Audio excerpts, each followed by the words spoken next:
الحج اشہر معلومات فمن فرض فيهن الحج فلا رفث ولا فسوق ولا جدال في الحج وما تفعلوا من خير يعلمه الله وتزودوا فإن خير الزاد التقوى واتقون يا أولي الألباب.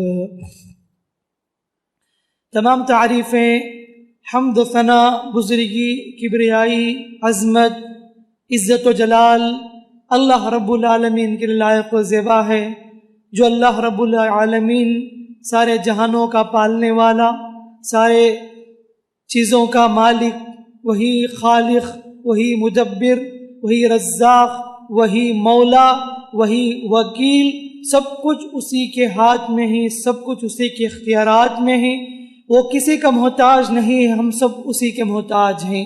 درود و سلامتی ہو آپ کے ہمارے پیغمبر اسلام رحمت للعالمین سید للمرسلین خاتم النبیین محمد مصطفیٰ مجتبیٰ صلی اللہ علیہ وسلم پر، جنہوں نے ہمیں زندگی میں جینے کا طریقہ سلیقہ سکھایا۔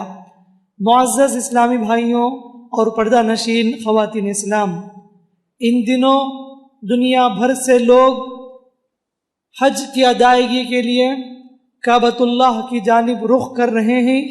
لاکھوں کی تعداد میں لوگوں کا سفر شروع ہو چکا ہے، اور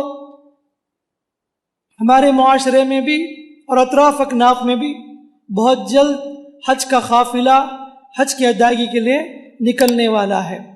یقیناً حج کی اہمیت اور فضیلت بہت بڑی چیز ہے، لیکن اس مناسبت سے ہم لوگوں کو حج کا پیغام کیا ہے، نہ صرف حاجیوں کے لیے بلکہ ساری دنیا والوں کے لیے بھی یہ حج کا میسج کیا ہے، حج سے حاصل ہونے والے دروس کیا ہیں، یہ سب جانکاری حاصل کرنا ضروری ہے۔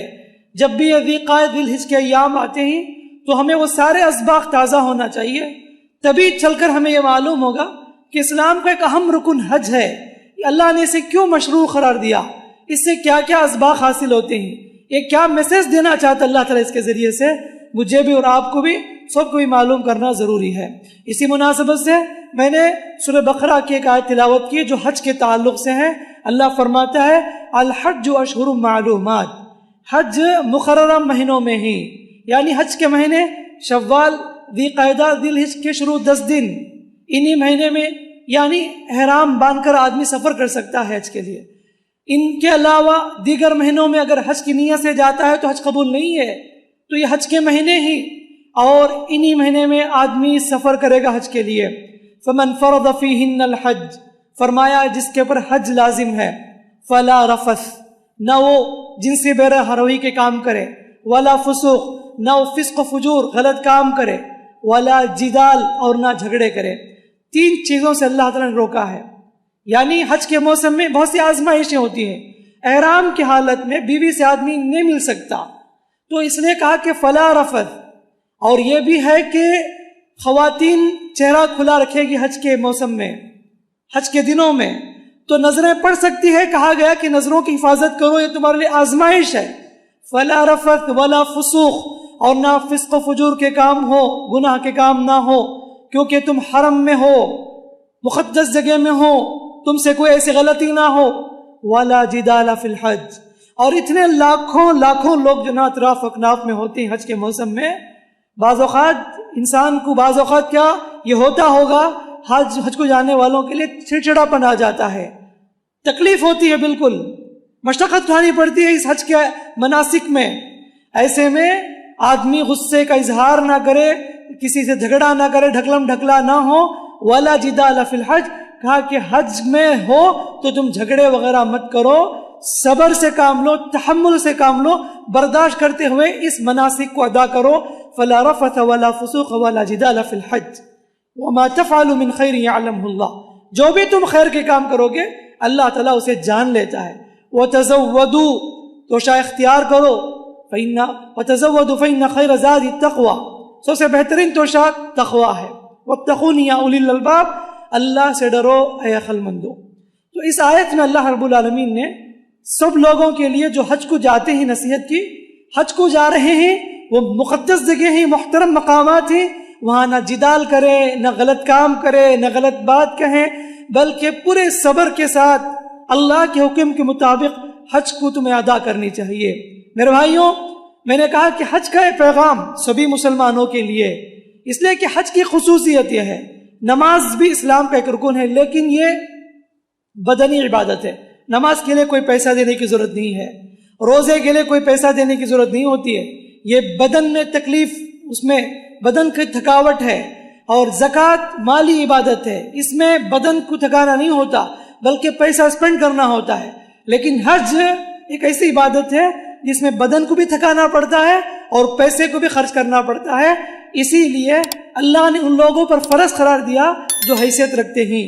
وَلِلَّهِ عَلَى النَّاسِ حِجُّ الْبَيْتِ مَنِ اسْتَطَاعَ إِلَيْهِ سَبِيلًا، فرمایا کہ لوگوں کے لیے بیت اللہ کا حج فرض ہے جو وہاں تک جانے کی سکت رکھتے ہیں۔ سکت کا مطلب یہ ہے کہ مالی استطاعت ہو، دولت ہو، اتنے پیسے ہو جو آپ حج یعنی بیت اللہ تک پہنچ سکتے ہو حج کی ادائیگی کے لیے، اور دوسری بات صحت ہو آپ کے پاس، صحت و تندرستی ہے لیکن پیسے نہیں، آپ پر حج فرض نہیں ہے، پیسے ہیں لیکن صحت نہیں تب بھی آپ پر حج فرض نہیں ہے۔ یا اور بات ہے، آپ کسی کو بھیج کر حج کرا سکتے ہیں، اسے حج بدل کہتے ہیں، بشرط یہ ہے کہ جس کو آپ بھیج رہے ہیں وہ اپنی حج ادا کیا ہو، اپنا حج کا ادا وہ اپنا کیا ہو، اس شخص کو آپ کہہ سکتے ہیں کہ تم میری طرف سے حج کرو، حج بدل جائز ہے۔ تو بہرحال حج فرض ہے، ایک تو دولت ہو اور دوسری بات صحت و عافیت ہو، یہ دونوں چیزیں رہ کر بھی اگر حج نہ کرے تو اللہ کے نزدیک بہت بڑے گنہگار ہو جائیں گے۔ آج لوگوں کو اللہ نے سہولت عطا کی ہے لیکن وداؤٹ ریزن ڈیلے کرتے حج کے لیے، اور سمجھتے ہیں بوڑھے ہونے کے بعد ہی حج کرنا ہے، اس لیے کہ بیٹی کی شادی کرانی ہے، اس لیے کہ پراپرٹی جمع کرنا ہے، بزنس ڈیولپ کرنا ہے، میرے اتنے کمٹمنٹ ہیں۔ یہ سب کبھی شریعت نے اس کی تعلیم نہیں دی، یہ سب ہم اپنے آپ پر یعنی ریزن بنا لیے ہیں، حالانکہ شریعت نے کبھی حکم نہیں دیا کہ تمہاری بیٹی کی شادی ہو تو تم حج کو نہ جاؤ، ایسا نہیں ہے۔ تمہارا خاص گھر نہیں ہے، پہلے خاص گھر بناؤ بعد میں حج کو جاؤ، ایسا کبھی حکم نہیں دیا۔ یہ سب ہم نے فرض کر لیے، لیکن لوگ بہت سے ایسے ہیں، اللہ نے حیثیت دی ہے، صحت و عافیت ہے، اور وداؤٹ ریزن ڈیلے کرتے ہیں، بعد میں صحت چلی جاتی ہے، چلنے کی بھی طاقت نہیں ہوتی، اس وقت سوچتے ہیں کیوں میں اتنا ڈیلے کر دیا، کیوں میں حج نہیں کیا، فائدہ کیا ہے صحت جانے کے بعد۔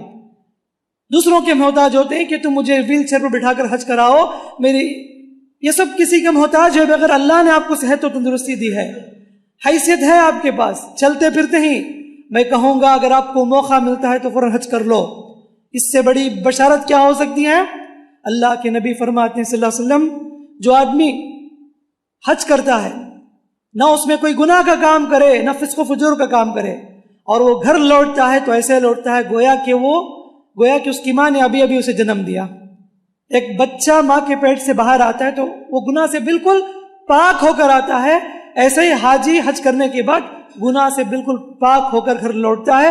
اتنی بڑی بشارت دی گئی، الحج المبرور لیس لہ جزاء الا الجنہ، فرمایا کہ حج مبرور جنت کے علاوہ کوئی بدلہ تو نہیں، اس کا حج مبرور کا بدلہ جنت ہی ہے۔ تو لہٰذا میرے بھائیوں، اگر آپ کے پاس کوئی خاص ریزن نہیں ہے تو آپ کو فوراً حج کو قبول کرنا چاہیے، یعنی حج ادا کرنی چاہیے۔ اگر اب بھی آپ کے پاس جسم میں سانس باقی ہے، حیثیت ہے، تو آپ کسی بھی طریقے سے حج کے لیے اپلائی کرو اور اس کو ادا کرنے کی پوری کوشش کرو۔ یہ بہت بڑی فضیلت والی چیز ہے، بہت بڑا عمل ہے جسے زندگی میں آدمی ایک مرتبہ اسے ادا کرنا فرض حیثیت والوں کے لیے۔ تو فرمایا کہ وَلِلَّهِ عَلَى النَّاسِ حِجُّ الْبَيْتِ مَنِ اسْتَطَاعَ إِلَيْهِ سَبِيلًا۔ تو حج کے اس رکن سے ہمیں بہت سارے پیغامات ملتے ہیں پورے دنیا والوں کے لیے۔ سب سے بڑا پیغام حاجی کے لیے بھی دیگر لوگوں کے لیے بھی حج کے ذریعے اللہ تعالیٰ بتانا چاہتا ہے۔ حج کے ذریعے عقید توحید کا پیغام ہے، اللہ کی کبریائی عظمت اس میں بتائی جاتی ہے۔ شروع سے لے کر آخر تک بھی آپ دیکھو، سب میں اللہ تعالیٰ نے عقید توحید کا میسج رکھا ہے۔ اور یہ کعبۃ اللہ جس کا ہم رخ کرتے ہیں، یہ کہ اینٹ بھی عقید توحید کی بنیاد پر رکھی گئی، اللہ کی وحدانیت کی بنیاد پر رکھی گئی۔ ابراہیم علیہ السلام نے جو تعمیر کی کعبۃ اللہ کو، ایک اینٹ بھی عقید توحید پر رکھی، اس ابراہیم علیہ السلام نے اسی لیے شروع سے آخر تک بھی عمرہ کے ارکان ہو، حج کے ارکان ہو، سبحان اللہ، سب میں عقیدۃ توحید کی دعوت دی گئی۔ حاجی جب حج کے لیے نکلتا ہے کیا حکم دیا گیا؟ تلبیہ پڑھنا ہے، لبیک اللہم لبیک لبیک لا شریک لک لبیک ان الحمد والنعمت لک والملک لا شریک لک۔ اس میں اقرار کرتے ہیں اللہ ہم حاضر ہیں، اللہ ہم حاضر ہیں، اللہ تیرے سوا کوئی شریک نہیں، بے شک یہ نعمتیں والنعمہ ساری تعریفیں نعمتیں تیرے لیے اللہ، تیرا کوئی شریک نہیں ہے۔ اس اقرار کو جیسے حرام باندھے تلبیہ پڑھنے کا حکم دیا گیا۔ اور اس کے بعد آدمی جب کعبۃ اللہ پہنچتا ہے، صفا مروہ کی دعا کیا سکھائی گئی؟ لا الہ الا اللہ وحدہ لا شریک لہ لہ الملک والحمد هو علی کل شیء قدیر لا الہ الا اللہ وحدہ انجز عبدہ وہزم الاحزاب وحدہ ونصر عبدہ۔ یہ عقیدۃ توحید کی دعا ہے جس میں اللہ کی وحدانیت اور اللہ کی عظمت بیان کی گئی۔ اللہ کے سوا کوئی معبود نہیں، اس کا کوئی شریک نہیں، اسی کے ہاتھ میں ساری بادشاہت ہے، وہ ہر چیز پر قدرت رکھتا ہے۔ اور مقام ابراہیم کے پیچھے 2 رکعت سنت پڑھتے ہیں ہم، 2 رکعت پڑھتے ہی پہلی رکعت میں سورہ کافرون پڑھنے کا حکم دیا گیا، دوسری رکعت میں سورہ اخلاص۔ سورہ کافرون میں شرک سے برات کا اظہار ہے، قل یا ایھا الکافرون لا اعبد ما تعبدون، میں اس کی عبادت نہیں کرتا جس کی تم عبادت کرتے ہیں کافروں، شرک سے بیزارگی کا اظہار۔ اور دوسری رکعت میں سورہ اخلاص پڑھنا ہے، قل هو اللہ احد، اللہ ایک ہے، اللہ بے نیاز ہے، نہ اس کے اولاد ہے نہ اس کے پیرنٹس ہیں، ولم یکن لہ کفوا احد، اس کے جیسا کوئی نہیں ہے۔ اس میں بھی، اس صورت میں بھی اللہ کی وحدانیت، عقیدۃ توحید کا بہت بڑا میسج اس صورت میں دیا گیا۔ عرفہ کے میدان میں ذکر کرنا ہے، افضل ذکر لا الہ الا اللہ، فرمایا کہ سب سے افضل ذکر ہے کہ لا الہ الا اللہ۔ عرفہ کے میدان میں کثرت سے یہ لا الہ الا اللہ پڑھنے کا حکم دیا گیا۔ تو ایسے شروع سے آخر تک قدم قدم پر عقیدۃ توحید کا میسج دیا گیا۔ مطلب یہ ہے کہ حاجی کو حج کو جانے سے پہلے دلوں کو صاف کر لے شرک و بدعت و خرافات جیسے چیزوں سے، عقیدۃ توحید کو بٹھا کر جائیں، اس لیے کہ حج کا بہت بڑا میسج یہ ہے، ساری دنیا والوں کے لیے میسج یہ ہے، عقیدۃ توحید کا سبق سکھاتا ہے حج۔ حج کے ذریعے سے اللہ کی وحدانیت، کبریائی، عظمت، عزت و جلال کا اس میں اظہار کیا جاتا ہے، جو مجھے اور آپ کو اس سے سیکھنا ہے۔ لیکن کتنے ایسے لوگ ہیں، افسوس یہ ہے، حج کو نام کو جاتے ہیں لیکن دلوں میں غیر اللہ کی محبت لے کر جاتے ہیں، اللہ کو چھوڑ کر بتوں کی محبت، قبر پرستی، پیر پرستی، اس طرح کی ساری گندگی لے کر دلوں میں لے کر جاتے ہیں، حالانکہ وہ ایسی جگہ ہے جہاں پر دعائیں قبول کی جاتی ہیں۔ اور افسوس ہوتا ہے کہ برٹش میگزین میں لکھنے والا لکھتا ہے، ایک ہندوستان کے ایک حاجی حج کو جاتا ہے، وہاں پر بیمار ہو جاتا ہے اور وہاں سے فون کرتا ہے اجمیر درگاہ میں جا کر، وہاں سے جا کر دعا کیجئے کہ میں بیمار ہو چکا ہوں۔ یہ کتنی عجیب گندی چیز ہے۔ عقیدۃ توحید سیکھنے کے لیے، عقیدۃ توحید کے پیغام کو عام کرنے کے لیے ابراہیم علیہ السلام نے کعبۃ اللہ کی اینٹ عقیدۃ توحید پر رکھی، وہ جگہ عقیدۃ توحید کی جگہ ہے، وہاں جا کر فون کرتا ہے کہ اجمیر میں جا کر تم میرے لیے دعا کیجئے۔ افسوس ہوتا ہے آج، اللہ حفاظت کرنا، حج کی تو ایک بات، کتنے ایسے لوگ ہیں اللہ حفاظت کرنا، اپنی ضرورت حاجت کے لیے درگاہوں مزاروں میں جا کر چادریں چڑھاتے ہیں۔ اس بستی میں کتنے لوگوں کو میں جانتا ہوں، اور وہ نمازی بھی، خود کو پہننے والے، نماز پڑھنے والے اور مسلمانوں کے صفوں میں حاضری دینے والے، لیکن اس سے بڑا منافق نہیں ہو سکتا، ایاک نعبد و ایاک نستعین کہنے والے، اللہ ہم تیری عبادت کرتے، تجھی سے مدد مانگتے ہیں، یہ صرف نام کو اقرار کرتے ہیں، لیکن وہاں جا کے سجدہ کرنا، منت و سماجت کرنا، یا جتنے چیزیں اللہ سے کرنی ہیں وہ سب چیزیں وہاں جا کر کرتے ہیں۔ اللہ حفاظت کرنا، ایسے لوگ اگر اسی حالت میں مریں گے تو اللہ کبھی معاف نہیں کرے گا۔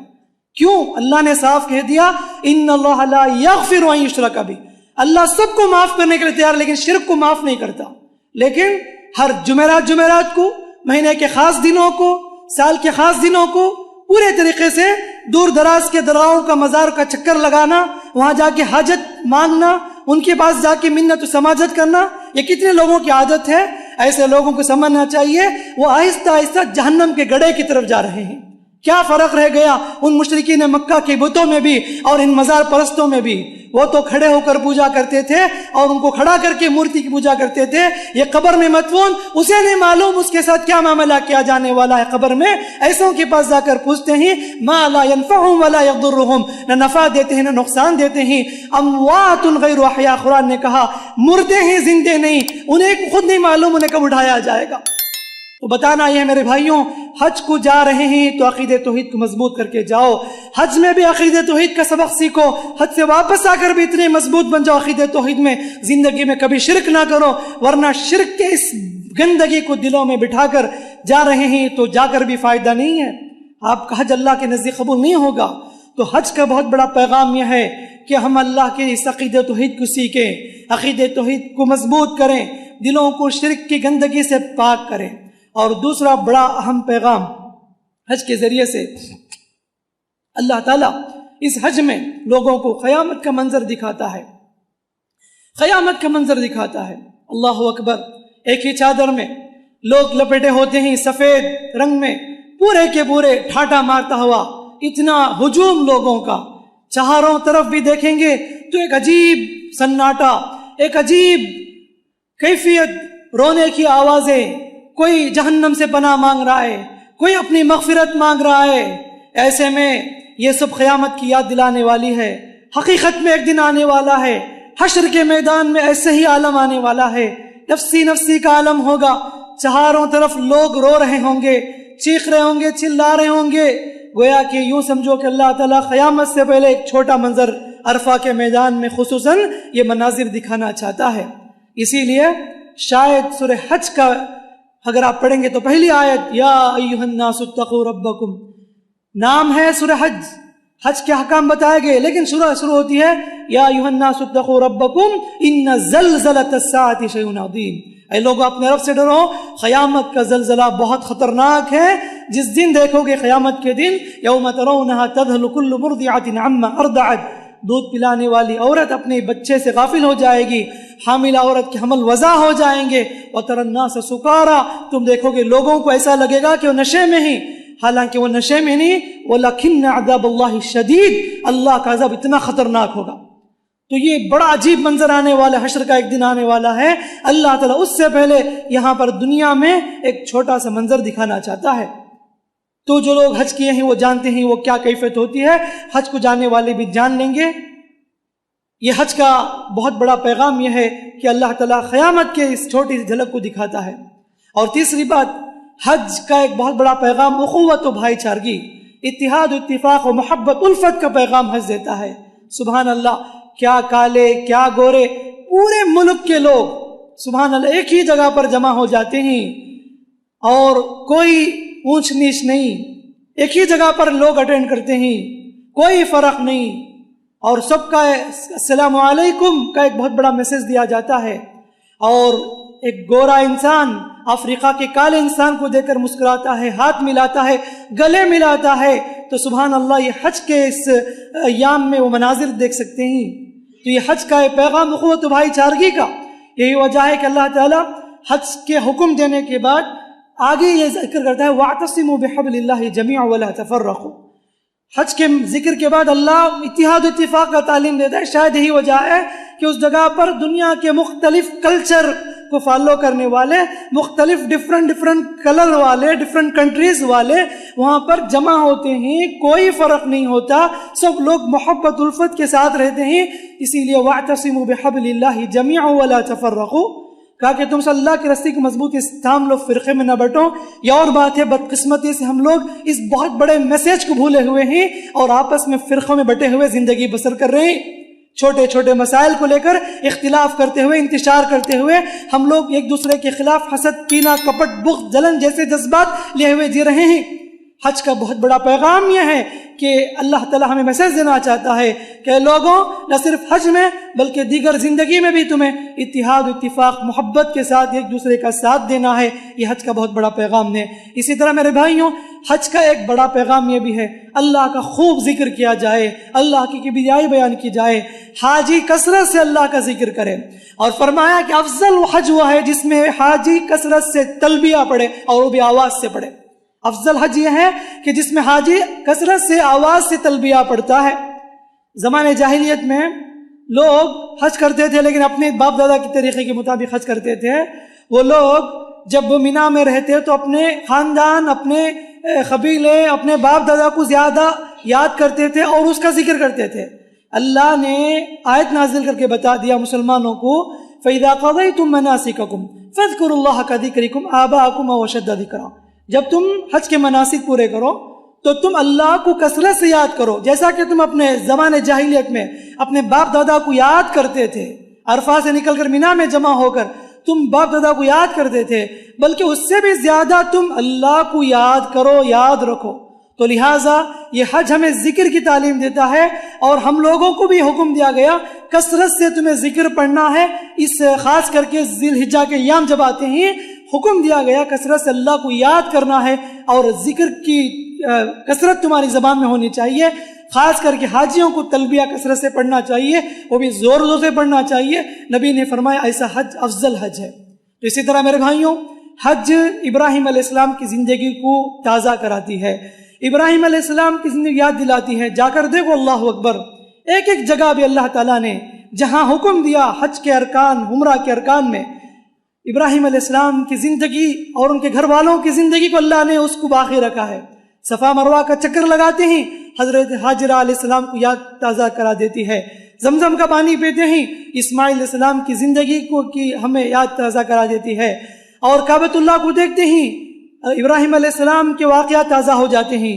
مینا، عرفہ، مزدلفہ جہاں پر کنکری مارتے ہیں، مینا میں قربانی کرتے ہیں، یہ سب ان کی زندگی یاد دلانے کے لیے ہی ابراہیم علیہ السلام نے زندگی میں اللہ کو راضی کرنے کے لیے مختلف آزمائشوں کا سامنا کیا، تکلیفیں جھیلی، صبر سے کام لیا، اللہ نے انہیں خلیل بنایا۔ اللہ تعالیٰ بتانا چاہتا ہے، اے حاجیوں، اے مسلمانوں، تم بھی زندگی میں تمہیں آزمائشیں سے گزارا جائے گا، تکلیف آزمائش آئیں گی اللہ کی راہ میں، ایسے میں تمہیں صبر کرنا ہے۔ جیسے ابراہیم علیہ السلام نے صبر کیا تو اللہ نے بڑا مقام دیا۔ اللہ تعالیٰ وقتاً فوقتاً تمہیں بھی آزمائش سے اللہ تعالیٰ گزارے گا، ایسے میں تمہیں بھی اس آزمائش کا سامنا کر کے اس جنت کو پا لینا ہے جو جنت کے اللہ نے تمہارے لیے تیار کر کے رکھی ہے۔ تو میرے بھائیوں، اس طرح حج بہت سارے پیغامات رکھتے ہیں، تو خصوصاً حاجیوں کو چاہیے کہ وہ حج کے صحیح ارکان سیکھ کر جائیں، قرآن و سنت کی روشنی میں سیکھ کر جائیں، ورنہ تو لوگ آج حج کرتے ہیں لیکن اتنے بدعت و خرافات کے کام وہاں کرتے ہیں، وہاں کی پولیس بھی، وہاں کے علماء بھی روک روک کر تھک جاتے ہیں۔ لیکن خصوصاً جتنے پرابلم جو نا ایشیا کنٹری میں، انڈیا، سری لنکا، بنگلہ دیش جس اطراف اکناف کی جو کنٹری ہے، وہی زیادہ تر کعبۃ اللہ کے پاس، مینا میں، عرفہ میں اس طرح بہت سارے بدعت و خرافات انجام دیتے ہیں۔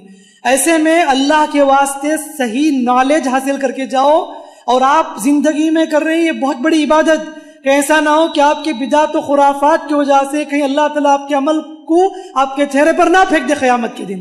اسی لیے صحیح چیزیں سیکھ کر جاؤ، قرآن سنت کی روشنی میں کیا صحیح ہے۔ اللہ کے رسول نے فرمایا، خذوا عنی مناسککم، خذوا عنی مناسککم، اے لوگوں تم مجھ سے حج کے ارکان سیکھ لو۔ حج ویسے ہی کرنا ہے جیسے اللہ کے رسول نے کیا، حج ویسے ہی کرنا ہے جیسے صحابہ کرام رضوان اللہ علیہم اجمعین نے کیا۔ اپنی مرضی سے، اپنی منمانی سے حج کریں گے تو اللہ کے نزدیک قبول نہیں کی جائے گی۔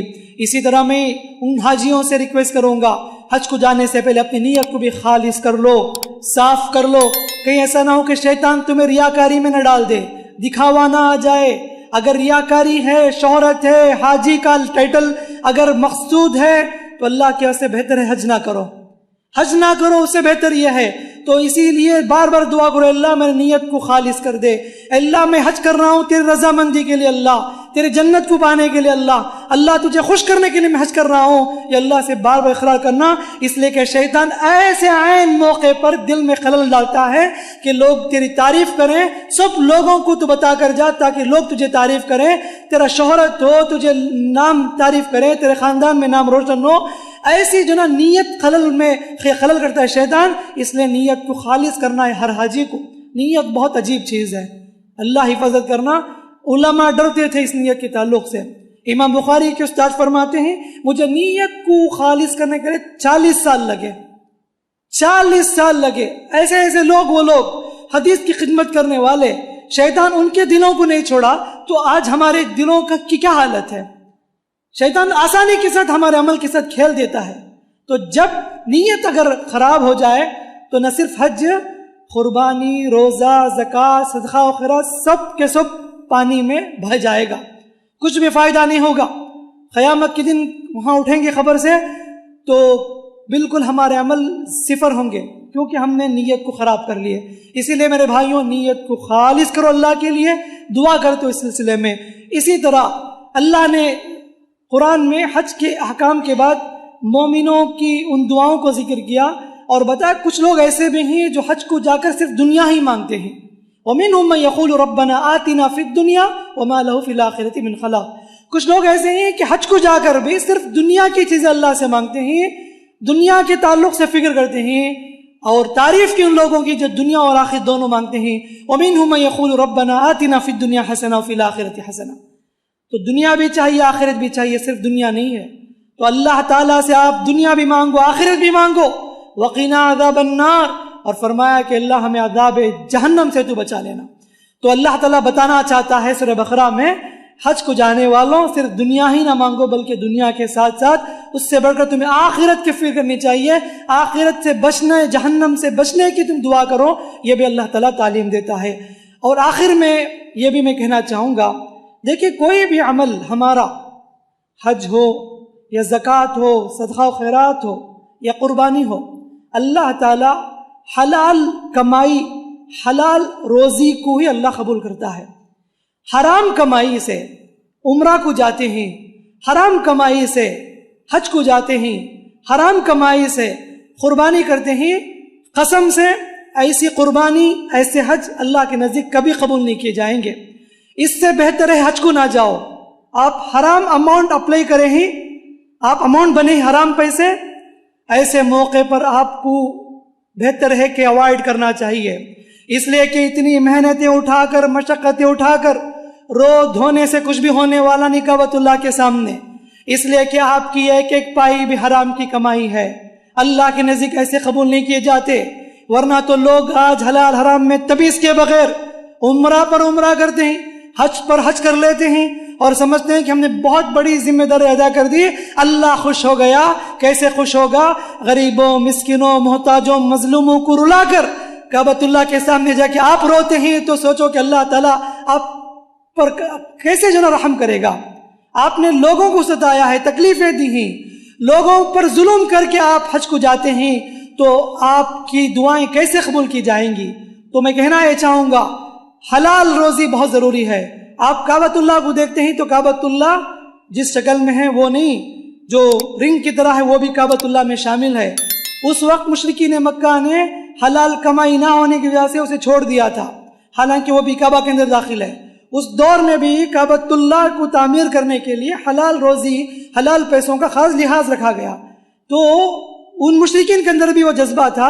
لیکن آج ہمارے نزدیک حج جیسی عبادت کو ادا کرنے کے لیے ہم لوگ حرام پیسوں کا سہارا لیتے ہیں.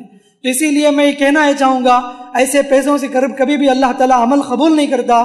اللہ پاک چیزوں کو قبول کرتا ہے، ہمیں اس کے بارے میں سوچنا چاہیے.